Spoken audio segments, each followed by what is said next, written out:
Well, the Minns Labor government here in New South Wales has become the latest to pass so-called gay conversion therapy laws. This, of course, is addressing a problem that no longer exists, but it has caught in its net medical professionals and counsellors who assist gender-confused children, making it unlawful for them to encourage children to stay away from harmful puberty blockers and mutilating surgery. John Ruddick, the Libertarian Party MLC, member of the Legislative Council in the New South Wales Upper House, this week has launched a campaign to repeal this aspect of the legislation. He joins me now. John, thanks very much. You've come straight from the chamber where you've actually moved the notice of motion to repeal this aspect of the legislation. How did it go? Well, so yesterday I gave a private member's statement, which is like a 3-minute statement, and you can talk about anything you want in the private member statement. You can get up and thank Mavis from the Gunnedah Budgerigar Society if you feel like it.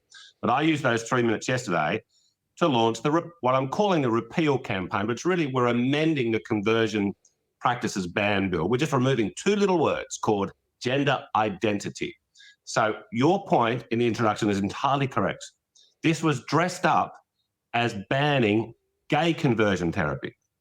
Now, that is not happening in 2024. If anything, it's the other way. People have been convinced, there's a movement tries to convince people that are not gay that they are gay. Okay, but putting that aside, it is true 2, 3, 4 generations ago, there were practices which everybody looks back on and say, well, that was appalling and that should be illegal about gay conversion.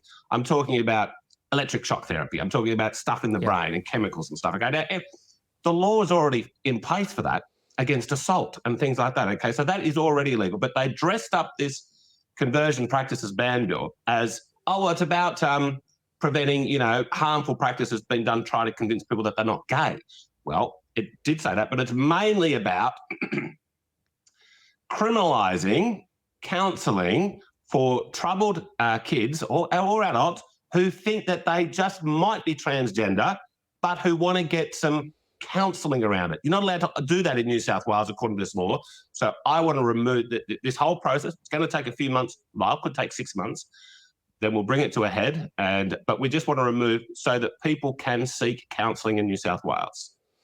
Yes, so this would be a major pushback on the whole LGBTIQA plus political agenda, which is trying to entrench this notion of transgenderism, gender fluidity. How do you think it'll go? Do you think there's any sort of awareness amongst your colleagues of what's been happening in the UK, for instance, where the Cass review by a leading paediatrician has repudiated these sort of practices, puberty blockers and surgery on children, and yet here it's illegal to try and stop a child from going down that path? What's the awareness of your colleagues of the international trends? It's a great question, and I've sadly got a bad answer. I am shocked by their ignorance about what's happening internationally. Everybody should have read the Cass report, okay? And then if everyone had read it, they'd all be co-sponsoring this crusade we're launching now. Now, few people have, but not many. And what had happened is the Labor in opposition said, if you elect us, we'll bring in the transgender anti-conversion stuff, anti-counselling stuff. So it was a election commitment. I really don't think people out in the marginal seats changed their vote because of that, okay? It was, the opposition comes out with literally 1,000 different policies. So they say, look, if you elect us, we'll bring in these 1,000 policies. It might be several hundred, but a lot of policies. And one of them was to placate the rainbow lobby, or not the rainbow lobby, the trans activists. And so they said, oh, well, we've got to do it. So what they did is they rammed it through about a month ago, 2 months ago, and they wanted to avoid as much public scrutiny as possible about it. And we had to sit here till 7 o'clock in the morning. It went on and on and on. Now, we lost those votes. There was a lot of votes that week. But the 2 critical ones, Lyle, first one was, should we send this conversion practices ban bill to a public inquiry? And we lost that 21-20. That's close. Then we had a vote on the actual bill, and I moved an amendment, which was to remove the word gender identity from the bill, and we lost that 17-15. So we're close. Okay, now I think when people become more familiar with the Cass report, and let me tell you, Lyle, they're going to become more familiar with the Cass report because I'm going to personally make sure of it. And when they become more familiar of it, more familiar with it, they're just going to have no choice but to either back down and remove these two words from the bill, or they will be considered villains by future generations. That's their choice. So there's a lot of ignorance amongst your parliamentary colleagues, despite all the international publicity about the Cass report. Where's the Australian media? Where's the New South Wales media, the parliamentary press gallery journalists on this? Well, that's probably the most disappointing thing of the whole lot. They just don't want to talk about it. Now, for over 100 years, the Sydney Morning Herald has been at the forefront of the suffragette movement, the feminist movement, okay, and good on them, okay. But now, when we have this issue, Sydney Morning Herald, which is going to result in, transgender people going into bathrooms with young little girls and lots of weirdo things happening. Okay, so Sydney Morning Herald didn't touch it until it got passed. And then as soon as it got passed, they said, oh, well, great news, New South Wales. Guess what? It's now a crime to go and seek counselling about transgender issues. Yep. So they didn't want to touch it. Now, look, also the generally sort of right-leaning media, except, of course, for our good friends at ADHTV, they didn't even want to touch it, okay, because, well, a little bit, but not as much as they should have. No, okay? I think that's big. They should be telling everyone about the harms of puberty blockers and mutilating surgery.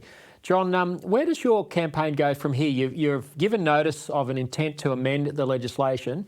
You said it could take some time. What are you doing then, apart from the parliamentary processes, to raise awareness and get the public engaged?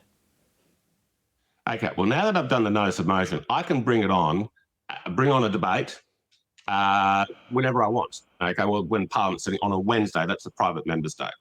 So I could do it in about sort of 3 or 4 weeks from now. But now the law actually doesn't come into effect until next March. So that's good. Okay, so what we need to do is build a public awareness campaign, talking to good people like you.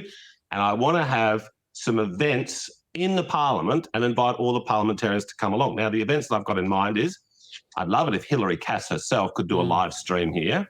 And I'm hopeful we can organise something along those lines. If not Hillary herself, then somebody else will help prepare the report.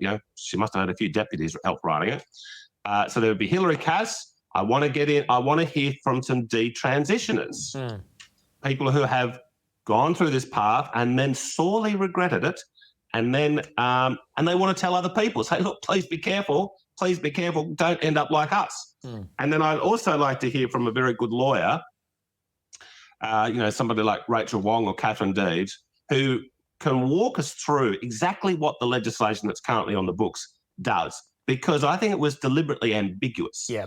And they sort of, it's not good, but it's sort of not, it's not black and white. And I think they wanted to sort of create this sort of, it's murky. So a lot of councils will just say, look, I'm not exactly sure where I stand, but I just won't take the risk. I'll just go and counsel about something. I'll go and counsel about drug and alcohol. That's right. Family divorce, whatever.